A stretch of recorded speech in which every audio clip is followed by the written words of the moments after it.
Bonjour à tous, bonjour à toutes.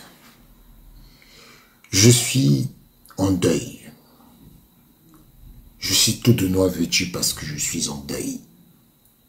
En deuil parce que mon pays va mal.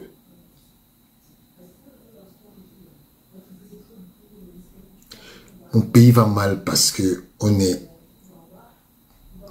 on a dépassé les limites de tout entendement.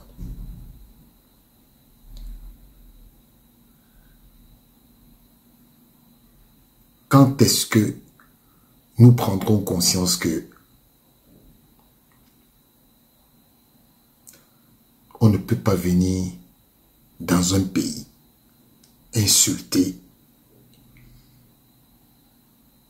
une icône de notre pays? Que cette personne vous plaise ou pas, il est inadmissible qu'on insulte. Samuel Eto'o est au Cameroun ce que Zidane à la France. Regardez juste une image. Parole, les déclarations du président de la Fédération de football, Noël Le Graët, qui a jeté un énorme pavé dans la mare. On savait qu'il n'aimait pas beaucoup Zidane, mais hier, il s'est permis, si on en croit par exemple la Midi des Sports, de quasiment l'insulter. Un dérapage, vous diriez? Je pense que factuellement, tout le monde peut dire qu'on est sur un gros dérapage. Lui-même le reconnaît parce qu'il vient de faire parvenir ce communiqué à l'AFP, un communiqué tout compris, je le cite. « Je tiens à présenter mes excuses pour ces propos qui ne reflètent absolument pas ma pensée ni ma considération pour le joueur qu'il était et l'entraîneur qu'il est devenu. » Voici donc ses excuses. Alors, de qui parle Noël Le Graët? Eh bien, on sait que Noël Le Graët a 81 printemps, qui va finir l'année prochaine son 3e mandat à la tête de la Fédération française de football, qui vient de prolonger Didier Deschamps à la tête de l'équipe de France. Il parle de Zizou, Zinedine Zidane, puisque beaucoup voyaient déjà le champion du monde 98 reprendre la tête de l'équipe de France. Ce ne sera pas le cas, donc il fallait évidemment, logiquement, trouver des mots gentils pour Zizou. Sauf qu'il est 20h05 quand RMC met en ligne son émission. Le Graët répond aux questions de l'ancienne championne de tennis, Marion Bartoli. Nous, on a entendu beaucoup le nom de Zidane avec le Brésil. Est-ce que c'est quelque chose qui vous est, oui, qui vous plaît ou pas? Ça m'étonnerait qu'il parte là-bas. Non, mais il fait ce qu'il veut, ça me regarde pas. Moi, je l'ai jamais rencontré. On n'a jamais envisagé de se séparer de Didier Deschamps. Président Le Graët, ça ferait quand même mal au cœur de voir Zinedine Zidane partir au Brésil, non? Non, mais il nous a dit qu'il n'était pas intéressé. À moi? Alors, j'en ai rien à secouer. Il peut aller où il veut. Il peut aller où il veut, dans un club. Il en aurait tant qu'il veut, en Europe, dans un grand club. Sélection, j'y crois à peine. Il n'a pas tenté de vous joindre là ces derniers jours, non, Zinedine Zidane, non? Ah, certainement pas, je l'aurais même pas pris au téléphone. Faites-lui une émission spéciale pour qu'il trouve un club, une sélection. Ça me fait et on fera une belle émission. Calme-toi quand le seul partisan de Zidane te parle. Ma chérie, je t'assure que je vais être gentil. Je n'aurais même pas pris au téléphone. Ouais. J'en ai rien à secouer, je l'aurais pas pris au téléphone. Il parle à sa femme, je promets à ma femme d'être gentil. Il est rhabillé. Il est pas. Moins de 2 heures plus tard, l'iconique champion du monde 2018 vole au secours de l'iconique champion du monde 98. Kylian Mbappé tweet: Zidane, c'est la France, on manque pas de respect à la légende comme ça. Vous avez vu? C'est au mois de janvier 2023 qu'il y a eu ce scandale où le président de la Fédération française de football a eu des propos malencontreux contre Zidane. Il a eu des propos malencontreux contre Zidane. C'est le président de la Fédération française de football qui a eu des propos malencontreux contre une icône nationale. Vous avez vu ce qui s'est passé. Monsieur Le Graët a été viré. Il était président élu, mais on l'a viré. Écoutez maintenant quelqu'un. Tous les pays qui sont ici, ils méritent ça. Ce sont des bonnes équipes. Alors, le plus grand adversaire, ça va être nous-mêmes. Et on doit être prudent avec ça. Ça veut dire on doit rester dans notre propre philosophie de jouer. On doit ajouter, bien sûr, comme toujours, des passions et des enthousiasmes que le peuple Cameroun a ça aussi. Alors, on va être prêt. L'équipe que j'avais, c'est une équipe avec de l'un côté beaucoup d'expérience dans des équipes en Europe, des grandes équipes. On a ajouté des jeunes, alors ils ont bien adapté. Le jeune donne un peu de bruit parfois et les autres donnent d'intelligence dans le jeu. Et ce mix est bien. Et la seule chose, on doit rester soudés, on doit rester motivés. On n'a pas peur de aucun. Ça doit être très, très clair. On hérite quand même du pays tenant du titre, la Côte d'Ivoire.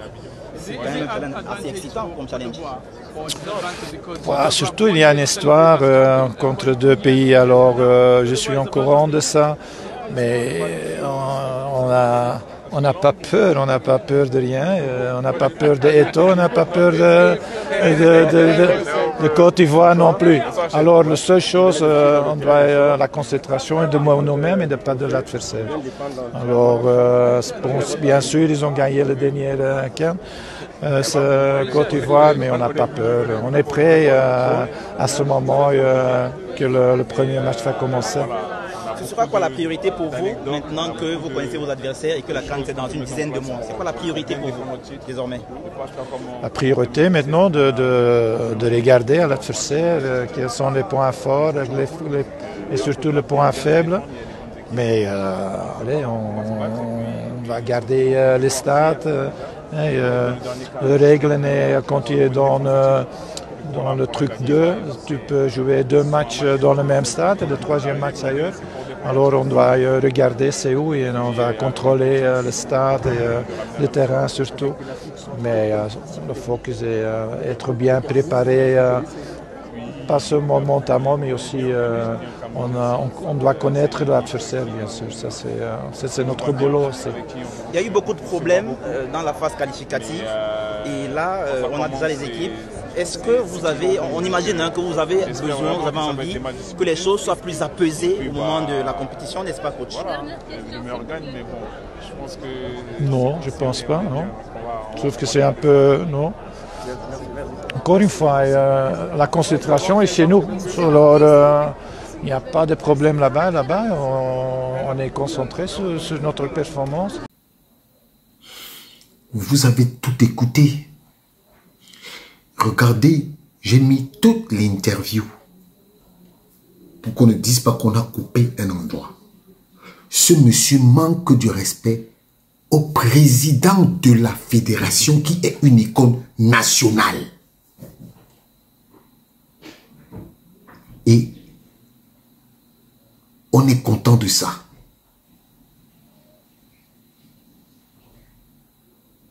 Monsieur le président de la Fédération camerounaise de football, monsieur les membres du comité exécutif de la Fédération camerounaise de football, prenez vos responsabilités. Prenez vos responsabilités et virez Marc Brice. On ne peut plus accepter.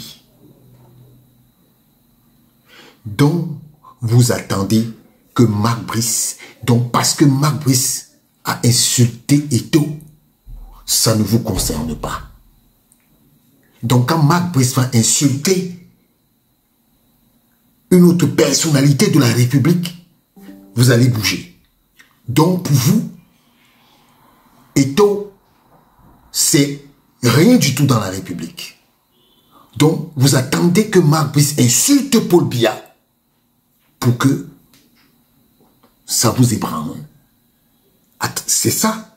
Donc, il n'y a que le président de la République qu'on ne peut pas insulter. Il n'y a que les ministres qu'on ne peut pas insulter. Tout le monde doit être insulté. Même les gens qui ont fait venir Eto sont d'accord avec ça. Sont d'accord avec ce qu'on a écouté là. Monsieur le Président, Monsieur Samuel Eto fils, prenez vos responsabilités. Vous ne pouvez pas accepter qu'on vous insulte de la sorte. En tout cas, moi, je ne peux pas accepter qu'on vous insulte de la sorte. Par conséquent, vous ne pouvez pas accepter qu'on vous insulte de la sorte. Parce que ça, Ça, si vous laissez ça passer, vous êtes en train de nous dire que la Fédération camerounaise de football n'a plus le contrôle sur rien. Sur rien. Messieurs, vous devez prendre vos responsabilités. Parce que ça, ce n'est pas normal. Ce n'est pas normal. Ce n'est pas normal. Vous voulez qu'on fasse quoi? Un monsieur à qui on pose une question aussi simple. Aussi simple. Il va ailleurs. Mais monsieur, on ne vous a pas demandé d'avoir peur des gens. Mais de grâce, si vous n'avez pas peur de la Côte d'Ivoire, bravo. Si vous n'avez pas peur de Eto'o, bravo à vous. Mais d'où ça sort? D'où ça sort? On vous a envoyé. Si vous ne voulez pas, si ça vous dépasse, vous dites que ça vous a dépassé et vous laissez tomber. Parce que visiblement, vous voulez montrer que vous êtes fort alors que vous ne l'êtes pas. Quel est votre problème? Vraiment, c'est incroyable. Après, les gens vont dire, ouais, oui, on s'en fout. Mais vous vous en foutez le jour où il va insulter vos parents. Le jour où il va insulter le président de la République, vous allez vous lever. Ah, d'accord. Ok, donc, Eto'o, on peut l'insulter comme on veut. Oui, on ne peut pas insulter Moïse Nkobi. On ne peut pas. On ne peut pas insulter même on ne peut pas insulter un membre du gouvernement au Cameroun. Mais on peut insulter Eto'o que ça ne bouge pas. Et vous dites qu'on est un pays gouverné? On est un pays gouverné, donc dans un pays gouverné, on peut insulter tout le monde et que ça reste comme ça. Messieurs les présidents de la FECAFOOT, les membres du comité exécutif, Marc Brice vient de vous mettre à l'épreuve. Marc Brice vient de vous mettre à l'épreuve. Si vous n'avez pas les couilles de l'enlever, Marc Brice, vous n'allez plus jamais l'enlever. Vous n'allez plus jamais l'enlever. En tout cas, ce que je vous dis là, c'est ce que je pense. Si vous n'enlevez pas Marc Brice maintenant, vous ne l'enlèverez plus jamais. Ciao.